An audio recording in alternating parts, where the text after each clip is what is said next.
Hello, good evening. This is Professor JPS, and this is a streamline lecture for Communication Arts 101, sections 1 and 2. This is May the 4th. It's actually Sunday evening, May the 3rd, but it would be a lecture of what would be for tomorrow, May the 4th, and for Tuesday evening, May the 5th.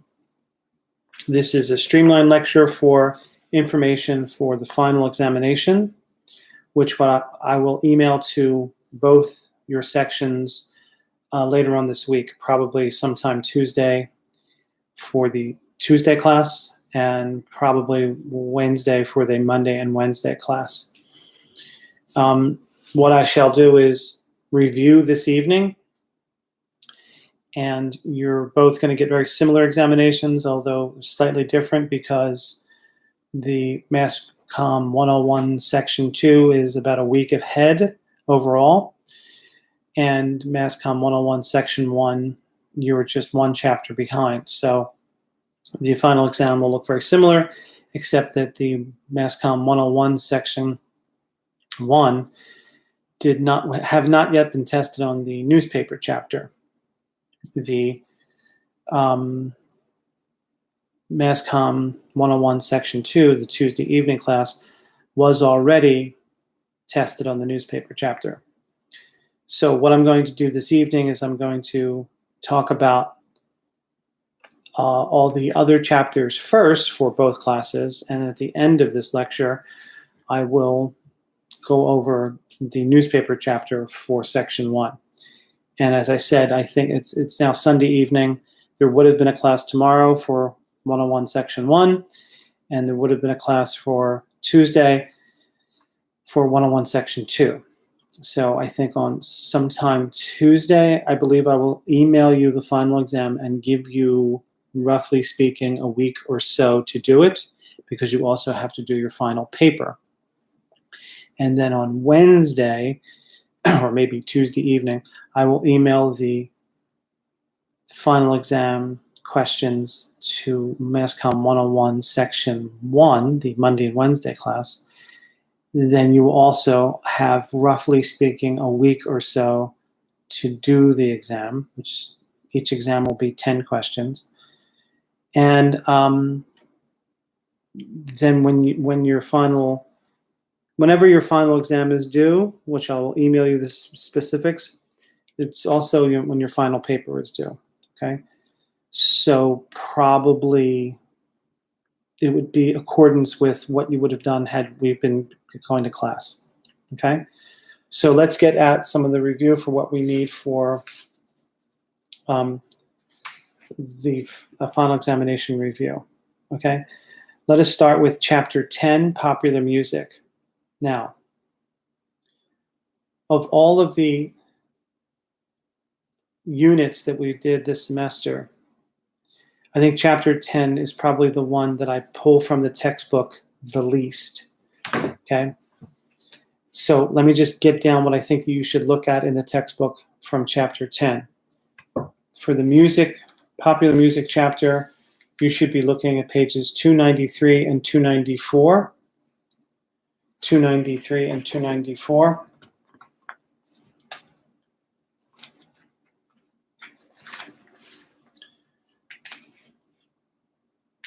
And that has to do with digital downloads and a bit of the change between album sales, CD sales, and digital download sales that have happened in the 2010s, and how the music industry changed quite a bit once it went primarily digital. And we went over some of that in previous lecture, but 293 and 294 explains it pretty well. The main thread of what we discussed in the popular music section, or popular music unit, had to do with what I refer to as a contextual argument. And I tried to talk about the context of the African American experience on this continent and in this country.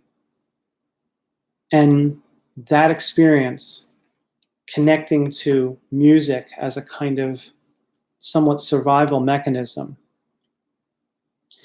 and how the authenticity that went into African American music because of some actual very real difficult circumstances that African Americans had traditionally, historically in this country, and how that registered as a kind of powerful thing in African American community, African American histories, African American identity, and how those histories were a really basic and formidable expression of music and musical art that had an indelible impression on popular music in America in the 20th century. So let's just go over a few of those things that we went through a few weeks back in terms of trying to describe this contextual argument.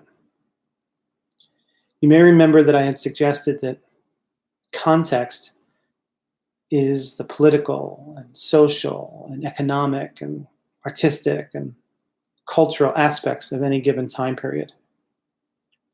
For the lack of a complete definition, when we're thinking about things in context, we're thinking about them based upon how all of the political, economic, cultural, historical, social, aesthetic aspects happen within a given time period and how those things affect our culture. Even in a broad way, if we think about the context of the African American experience on this continent and in this country in the past 450 years, it's one that's stained with very, very difficult and awful historical contexts. So one is slavery, and the other is institutional racism. For most of the history on this continent and in this country, African Americans have either been enslaved or been segregated by the very natures of the institutions of American life. So to be enslaved is to be owned by another human being, to have no place on this earth other than service to the person who owns you. You have no rights. You have no ability to read or write. You have no ability to have your own family that's your own. I mean, you can procreate, but then the children that are born from your wedlock, or not even real wedlock, but the children that are born from that union are owned by the slaveholders. In fact, slaves were not allowed anything. And the one thing that slaves were, the only way they can express themselves, one of the rare only ways they could express themselves, was through music. And in fact, in a sadistic way, it was almost encouraged by slaveholders.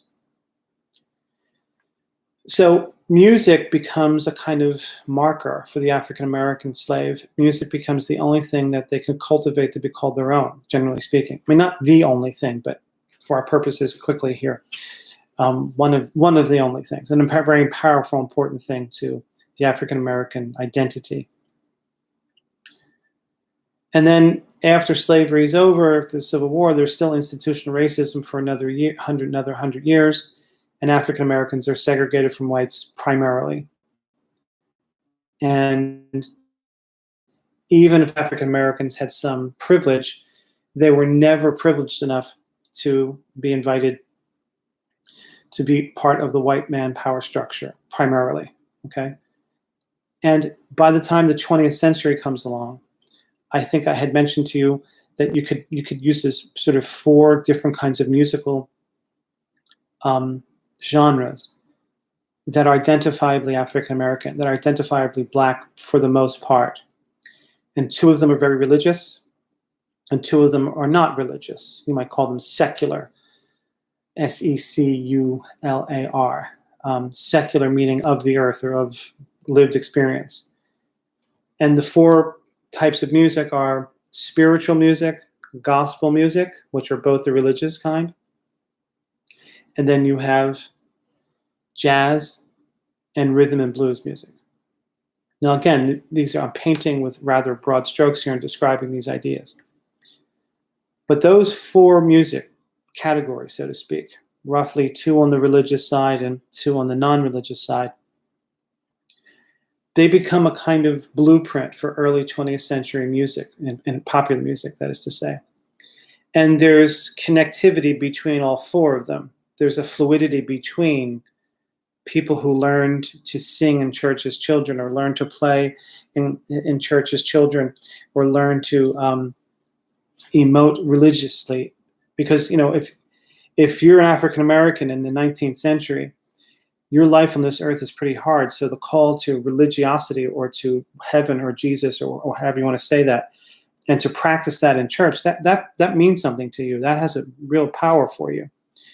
And African American churches to this day have that power of song. And many of your, you know, hardcore rap artists will say, "Oh, I got my start singing in church."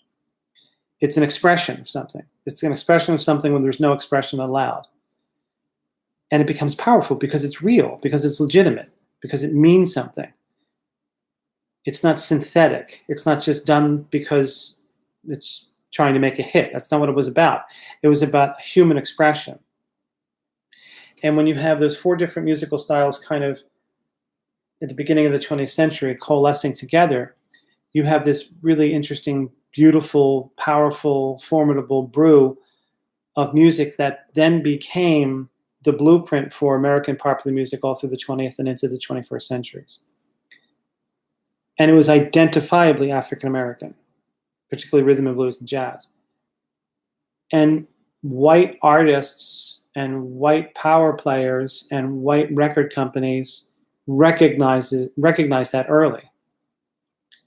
And what happens decade by decade is you have a white version often that is being influenced by, or stealing, or borrowing, or feeling some connectivity to that African American soulful, syncopated, rhythmic, powerful, sensual, interesting music. And they take advantage. And decade after decade or so, you have white musicians who know better, who are good musicians themselves, don't get me wrong, but they're using the ingredients or the feeling or the tone that comes from African American music and expressing it their way. And sometimes it's at the great expense of African Americans, and sometimes it's not. But the point I'm getting to is, as I mentioned before, you go back to even jazz musicians. Benny Goodman was a white jazz musician, and he would tell you that the best jazz musicians were all black. And Elvis Presley is probably the king of rock and roll, mainly because he was singing country music in an African American style, not the other way around, right? He was bringing the black identity to rock and roll.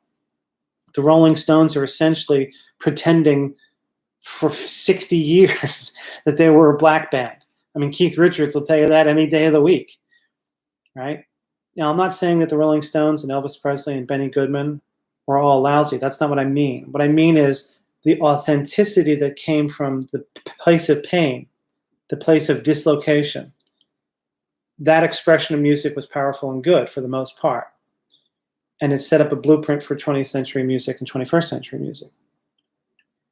And even to someone like, say, Eminem, who, you know, I guess has street cred, or once did, but it just doesn't seem to me that Eminem would have been the biggest star that he was, the biggest star as he was, if he'd been black. Because he's sort of filtering out what is powerful about rap music 20 years ago and expressing it as a white guy, right? Now, don't get me wrong, all these white artists are legitimate on their own, but it's not working the other way. It's not like black music is becoming more white. You know what I mean? And it's been going on this way for a long time. And I think that compelling aspect of the African American experience, coming from a place of pain and dislocation, allowed the music to be powerful, whatever the musical style was. Going back to big band stuff in the 20s and 30s, to rock and roll, which is probably one of the most formidable things to understand this cultural context, because rock and roll was primarily a marriage between not only two forms of music, but two forms of culture altogether. A white, slower form of music, a rural form of music, a southern form of music, country and western music, combining with a black northern, faster, powerful, and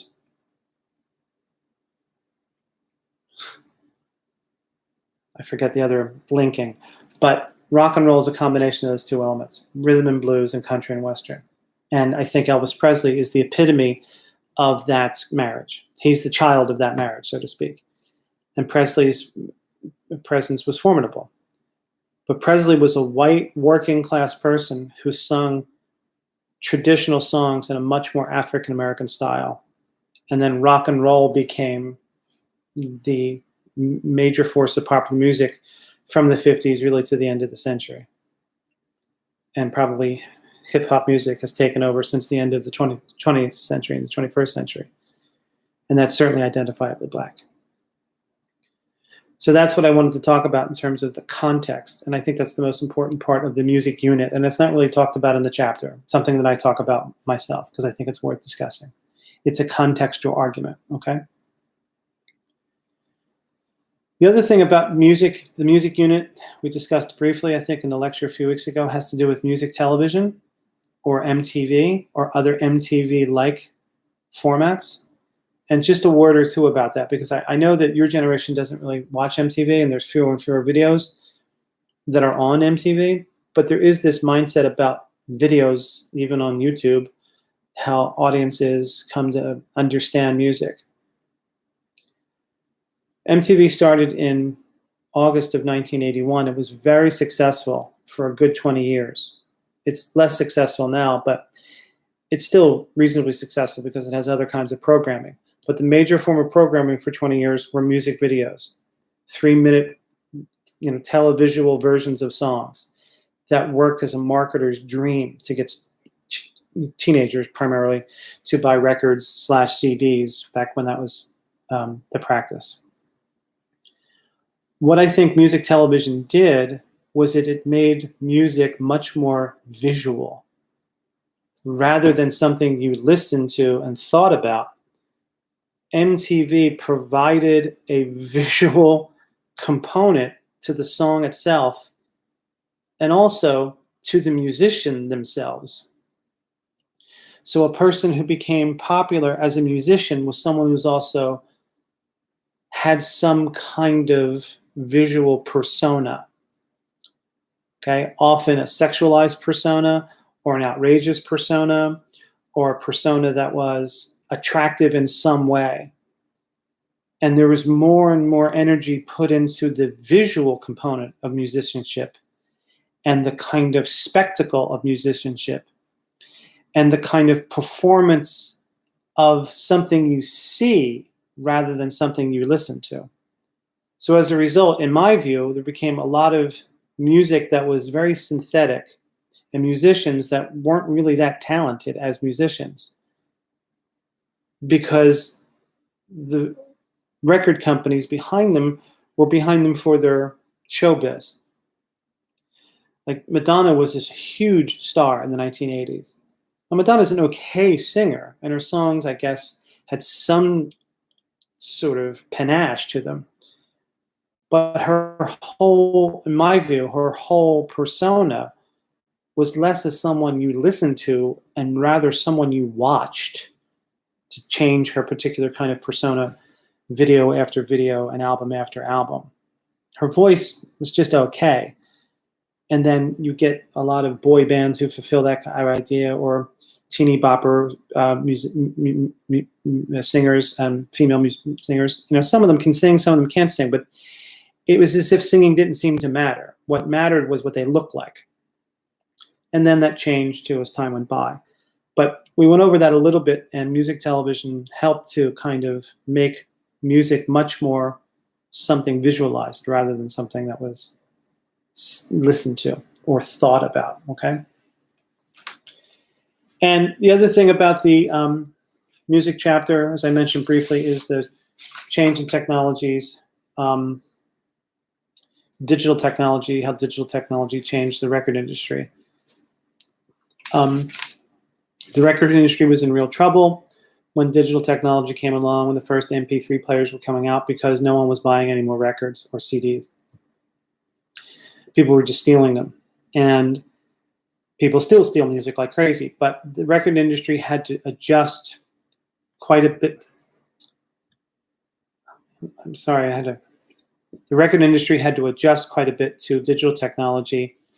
And after a while, they did with various platforms for music, digital downloads for, Pandora and or Apple Music and the like, and YouTube to some degree too. So the way in which audiences absorb their music is much different than it was even 15 or 20 years ago. And that had to do with the change in digital technology, which you guys are aware of. And that information is also discussed on page 293 and 294. Okay? But the overwhelming key issue has to do with the African American experience. Okay? Next up is the magazine chapter, chapter 9. The magazine chapter, chapter 9. And the key pages for the magazine chapter, chapter 9 are 248, 249.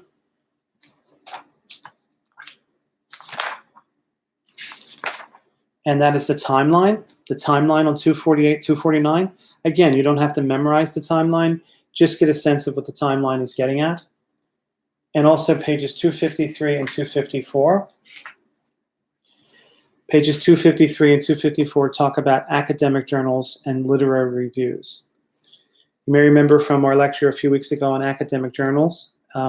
Academic journals are the backbone of the academic world, the college world, and they're very important because, as I mentioned to you, academic journals are they're called blind and peer reviewed. Blind and peer reviewed, which means that the people who run academic journals, they know all about the subject that are in those academic journals. And then when other people try to get published, the editors of the academic journals, they don't know who the author is. That's what it means by a blind review. If I send an article to a very established communication journal, I send the article in only with a code, and then that code is somehow or another sent back to me if I have succeeded or failed, but they don't know the identity of the author. A blind review means that it's anonymous. Okay? And peer-reviewed, that's P-E-E-R, peer-reviewed means that it's done by people who know what they're talking about.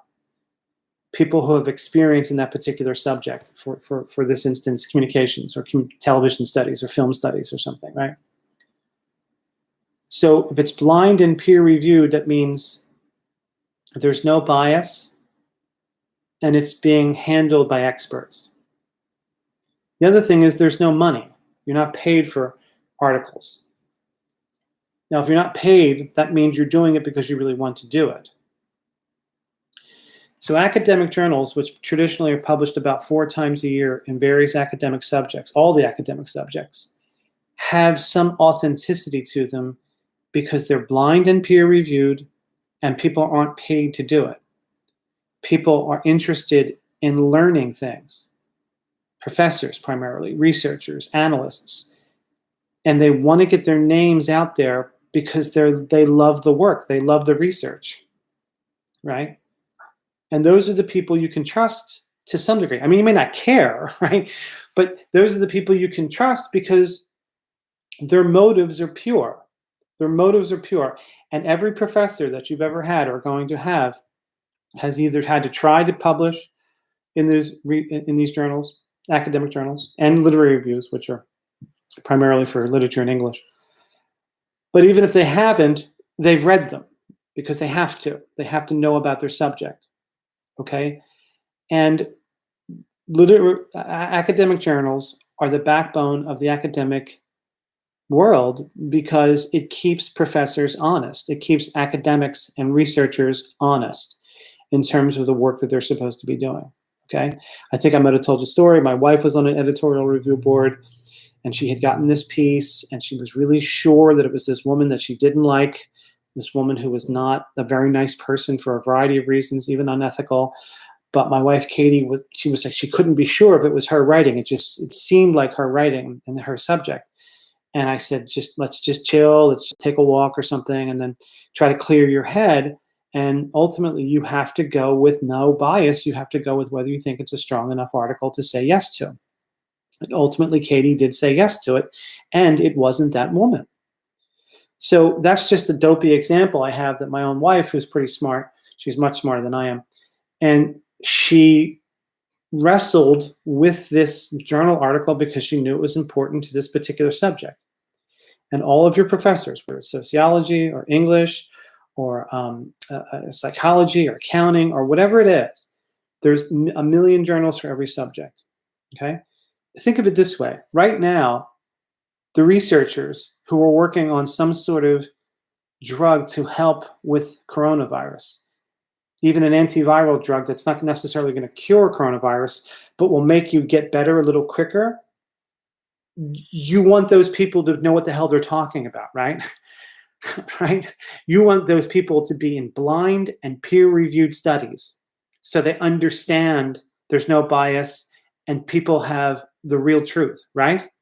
You want to know the people who are working on a possible vaccine for coronavirus are not just shelling for some insurance company or some pharmaceutical company, but people who are dedicated to knowledge to rid the world of this horrible virus. Now, academic journals are not the coronavirus, but the New England Journal of Medicine is a journal. And they're filled with experts who know what they're talking about in terms of facts. And facts are what's important. If you ever hear of a study that's done and it's not peer-reviewed, then it's not a study, right? It's not. It's just bullshit. It's just someone paying to say something powerful and get it on the news, right? But if it's not peer-reviewed, it doesn't mean anything. It's just marketing, right? A peer-reviewed study is the only study that's worth anything, peer-reviewed and blind-reviewed, okay? Now, we don't think of magazines this way. We think of magazines as something we see at the doctor's office. But journals are magazines. They're periodicals. So that's an important component to this particular chapter. There's another session that we discussed in terms of magazines, in terms of their history. We went over some contextual changes in the United States in the late 1800s that led to the 1900s, and I just want to go over a few of those so you have a sense of what we're talking about. You may remember I discussed this notion after the Civil War in 1865 through about 1900. There's some contextual changes that happen in the country. There's a rise in population, and then there's a rise in immigration. There's westward expansion, moving from the east to the west. And there's also a rise in what's called compulsory education.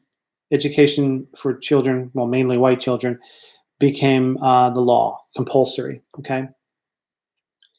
And then there's this idea of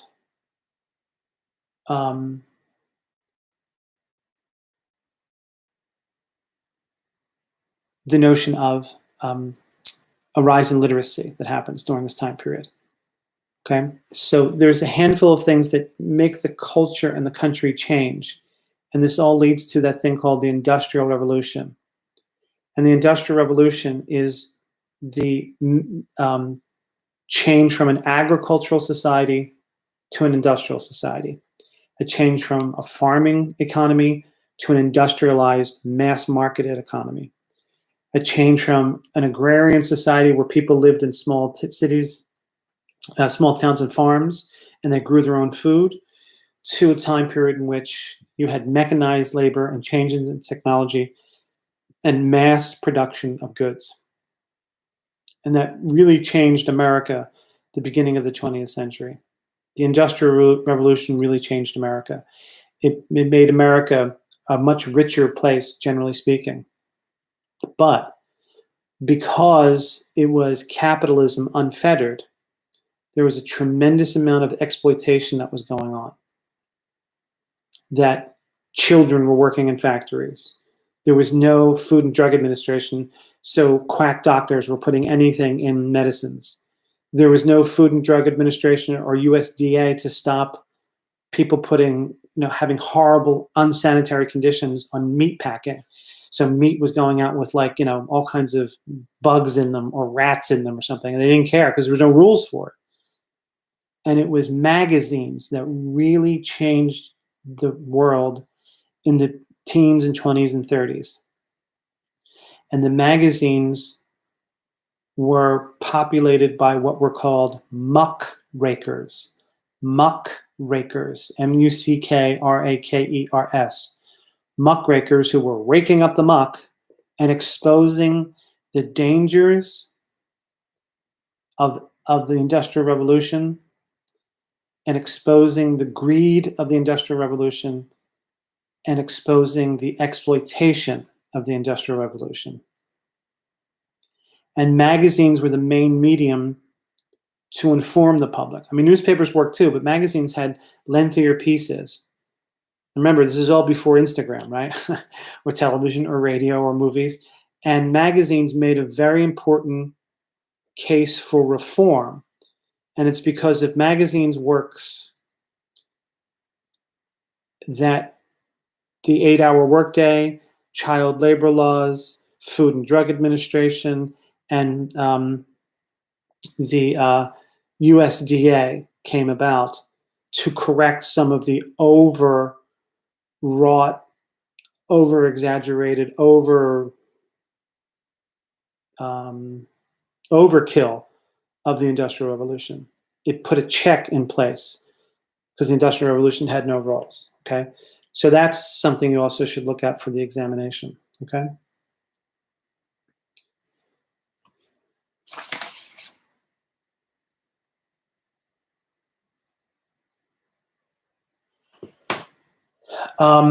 Next up is the preface to chapter 6.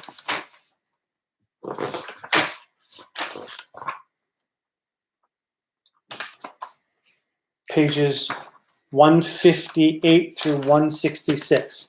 Pages 158 through 166. And it's in those pages we talked about the spread of digital media, the importance of distribution windows, audience fragmentation and segmentation, globalization and conglomeration. Okay.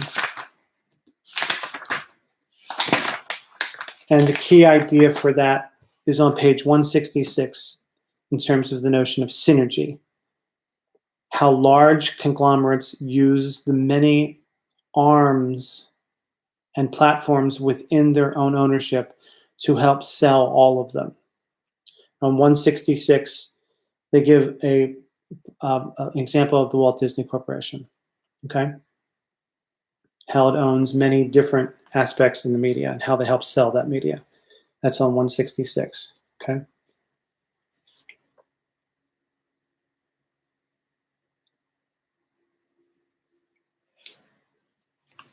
Those are the key ideas with that particular section of conglomeration. Okay. And then on chapter 6, key ideas in chapter 6 have to do with the World Wide Web and Internet. And I just want to go over some of the aspects that I talked about in a lecture just a week or so ago, 2 weeks ago maybe, about some of the history of the World Wide Web and Internet, okay? Some of the more important historical aspects of how it got started. So going back to 1946, you have the ENIAC computer, ENIAC, Electronic Numerical Integrator and Computer, the first computer in the country at the University of Pennsylvania. And that helped to guide missile systems. So the initial relationship between the US military and top flight schools, top tier schools, colleges like MIT on the East Coast and Caltech and Stanford on the West Coast. So there's a relationship between the US Army and these, or US military, I should say, and these top flight schools, allowing for this very initial research and development into computing systems and how computing systems could actually start to engage with one another, talk to one another, so to speak, communicate with one another. And this is happening in the 1950s and 60s. And I went through the historical step, how you had ENIAC first, and then later you had the development of the transistor, and then you had the development of the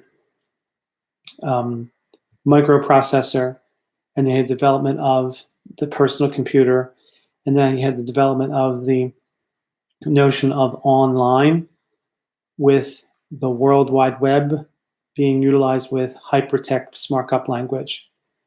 And then after that, you have a distinction between text-only internet and web-based online with graphics and imagery and movement. And then the internet took off by the 2000s. But the internet really took off because of the development of the World Wide Web and the development of hypertext markup language, which is described on page 170. Okay? But some of the early computing systems, you must understand, and that can be just also looked at on page 172 through 173, the timeline, and just some of the stuff I had from the earlier lecture. Okay? The internet was not built overnight. It was a decade by decade experience, and it has accelerated certainly, but it was a decade by decade experience with research and development funds for universities and the U.S. military initially, and tried to accelerate the ways in which electronic systems could speak with one another. That's all the internet really is a series of linked computing systems. But the World Wide Web is something slightly different that attached itself to the internet with the development of hypertext markup language and the ability to be able to tag or see websites and allow for other language to have video and imagery and movement, and Instagram after that. Before that, it was email primarily. Okay, it took a long time just to get to email, and then it took a little bit longer to get to this idea of www dot something, right? We take it for granted now, but it had to come from somewhere, and that was a little bit of the history of it. So 172 and 173 will allow you to understand a little bit more of those things. Also on page 178 is relatively important, this idea of net neutrality. Okay, net neutrality means that as long as you pay your internet service provider whatever the fee it is that allows you to get to the internet, you can go anywhere you want on the internet. It's neutral. It doesn't stop you from going anywhere else as long as you pay once. That had been the FCC's rule for many years. The FCC has voted against net neutrality in the Trump administration. Now, they haven't done, the ISPs have not done anything yet to slow down particular users, but they could. So, for instance, Comcast now owns a lot of the access to a lot of the people in the country use Comcast as their cable station and has their access to the internet. But Comcast also owns NBC.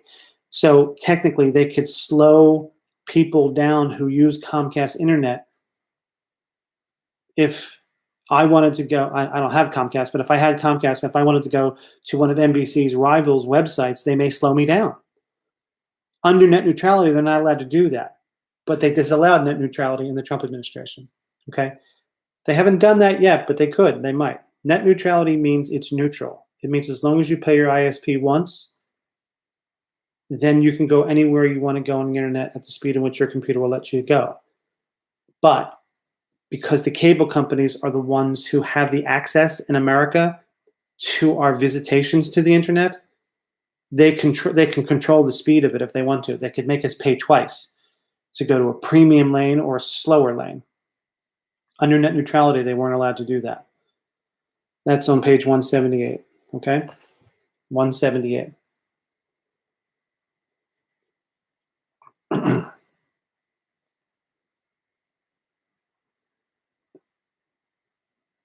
So the final exam will be 10 questions. It'll be 4 essay questions that are 15 points apiece. And then it'll also be about 3 10-point questions and 2 5-point questions. Okay.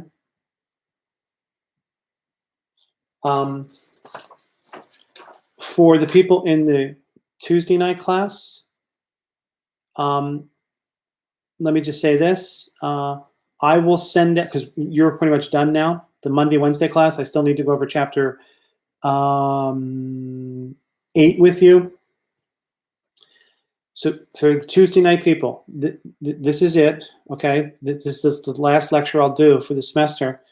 So what I'm probably going to do is sometime on this Tuesday, email all of you with the exam questions, okay? I'll let you know exactly what the due date is, but it'll probably be about a week, because that gives you time to do the 10 questions and also finish your final paper.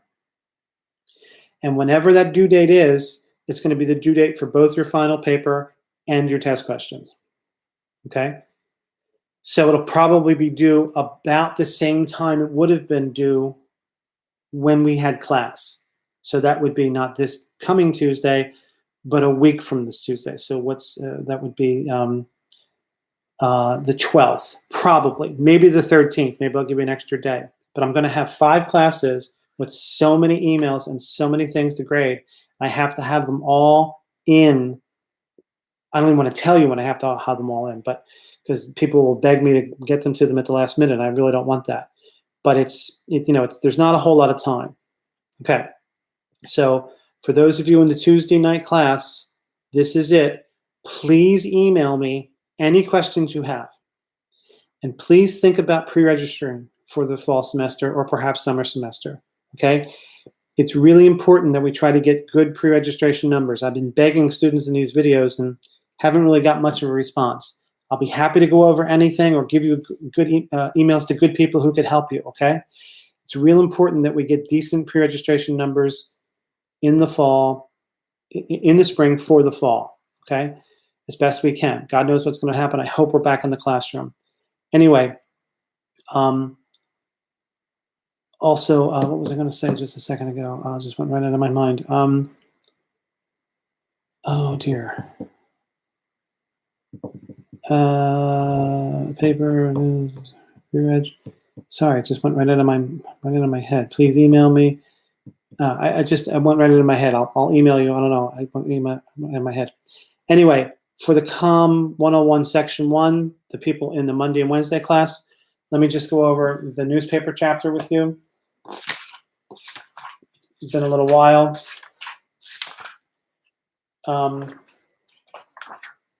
The timeline, pages 222 and 223, pages 222 and 223 for the newspaper chapter.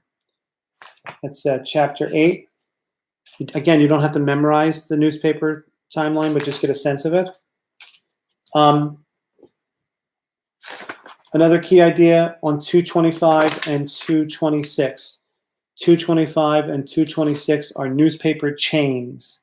Newspaper chains. These are medium-sized to larger corporations who buy up newspapers that have been failing in the 20th century and do their best to put their weight behind them to try to save them.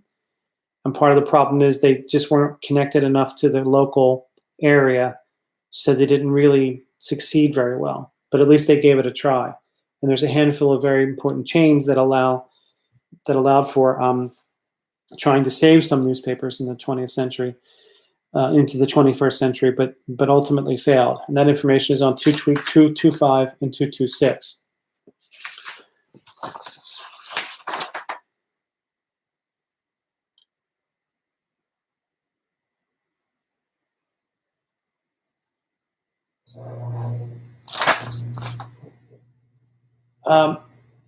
The key idea to the newspaper unit has to do with how newspapers changed. And I think there might be one.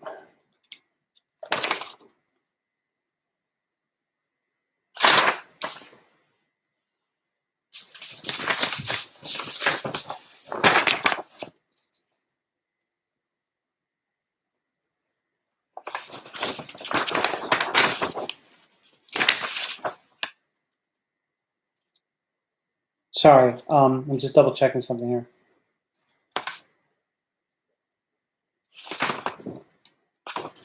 Okay, so you may remember we talked about newspapers a few weeks back. It was a while ago now, I guess. Newspaper is a very important part of the First Amendment of the Constitution because it allows for the press to freely check on the powers that be, whether that power is Congress, the courts, or the executive branch, which is the president. Okay. Now, newspapers have given way in the 20th and 21st century to television and then digital media, and that's what I want to talk a little bit about. Newspapers are still important. In fact, they've been doing some outstanding work recently, but still used to be in the beginning of the 20th century, much of the way through the 20th century, Americans got much of their information from newspapers, and that started to change with the advent of television. Now, you may remember me discussing this idea that television did not take newspaper readers away right away. When John F. Kennedy was killed in 1963, and a lot of people watched the coverage of that, the immediate death and the analysis after that, and the funeral and the murder of the person who's supposed to murder the president, television generated a tremendous audience when that happened.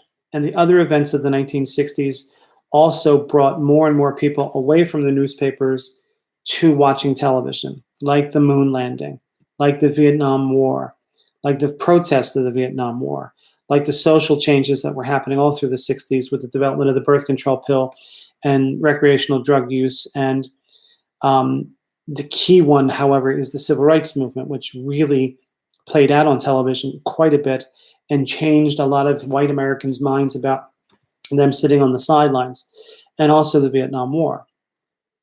But the change from newspaper readership to television viewing was more gradual. It was half decade by half decade, newspapers were losing more and more audiences to television. But newspapers still played a pivotal role and did not worry about going under as late as the 1970s. And in fact, newspapers played a very important role in the bringing down of President Nixon in 1974, when he resigned his office rather than be impeached in scandal from the Watergate era. It was primarily two beat reporters who brought that story down, Woodward and Bernstein. And the Washington Post became a very, very important newspaper. But still, through the 70s, bit by bit, more and more people watched television and fewer people were reading newspapers. So by the early 1980s, some newspapers started to close in large cities. So after a 25 or 30-year period, television was a technological change that really influenced the nation to the point at which fewer and fewer people were sticking with newspapers. But it was a gradual change.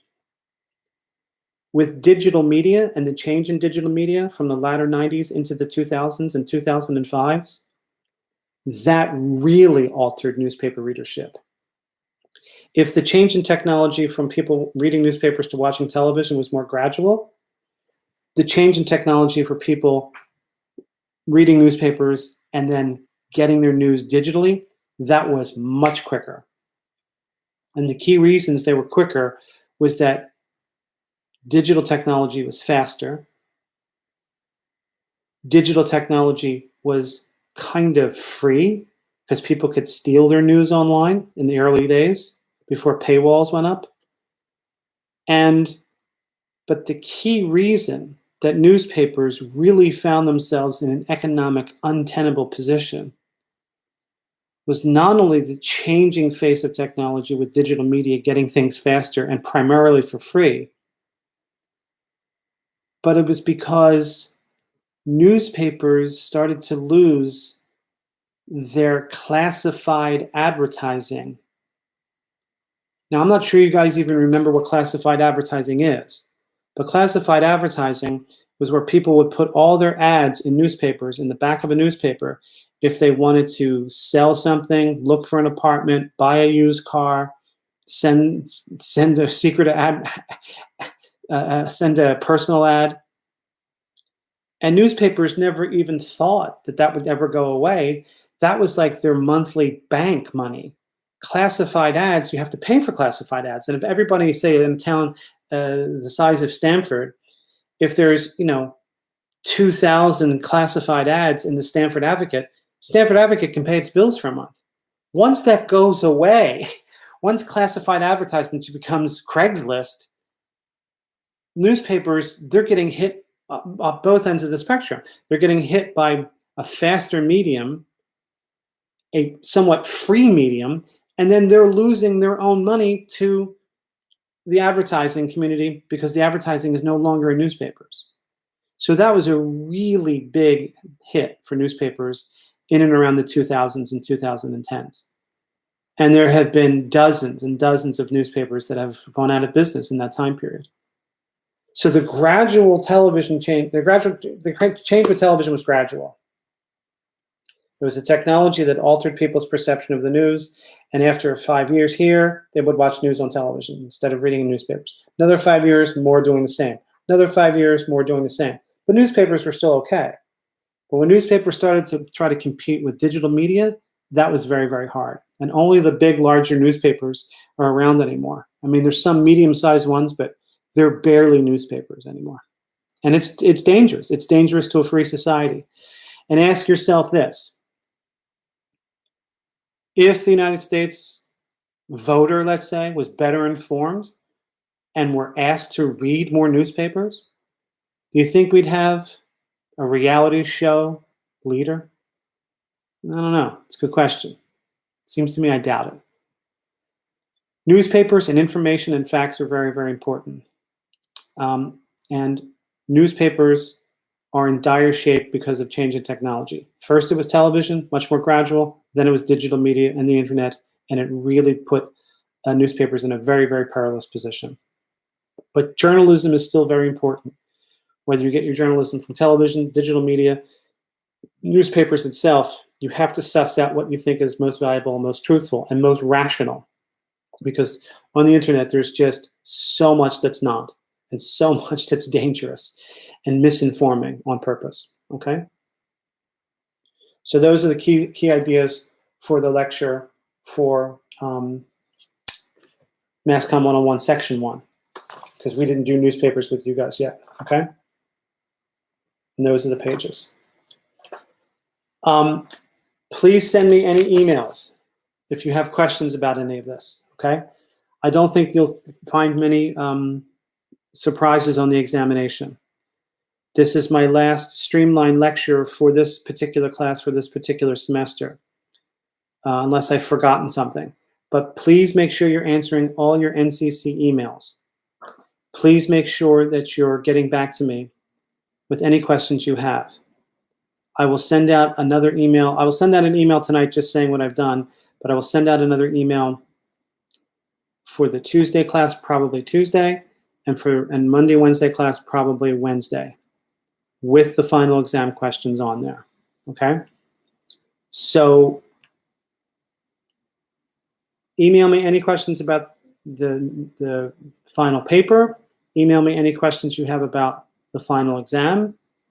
And I will give you hard dates when these things are due, but they should be due about a week from whenever you get the email, okay? The email, and you have to send the test questions back in an attachment. And please think about pre-registering. It's very important that we have some kind of pre-registration numbers. Now, right now, I don't know why this still is, but right now, virtually all of the classes that are listed in communication arts just say staff. That's just a snafu. That's going to be taken care of. I'm teaching 2 film studies courses in the fall. One is called Communication Arts 157, American Film. It's all independent cinema. We meet once a week. I talk, we watch a film, we talk about it. That's fine. That's a 100 level class. I'm also teaching a 200 level class on Thursdays, Communication Arts 256, Focus on the Director. It's all auteur, famous filmmakers over the years. I come in and talk for about an hour and a half and watch a movie for about an hour and a half, okay? It's 200 level class in Communication Arts. Communication Arts, we're also offering a couple journalism classes, one in digital media, digital journalism, which is 221, and one is 215, which is media writing, and also a regular journalism class that's being offered in the fall as well. And then TV film production classes are being offered in the fall. So please look online for yourselves to see where you stand, to see what classes you may need, what classes you'd be interested in, whether it's communication arts or whatever else. I don't care. I'll be happy to help as long as I can. But we can't forget about pre-reg. We've got to get some numbers up there, okay? Okay, so stay safe, wash your hands, be well, and I will be emailing you. Take care.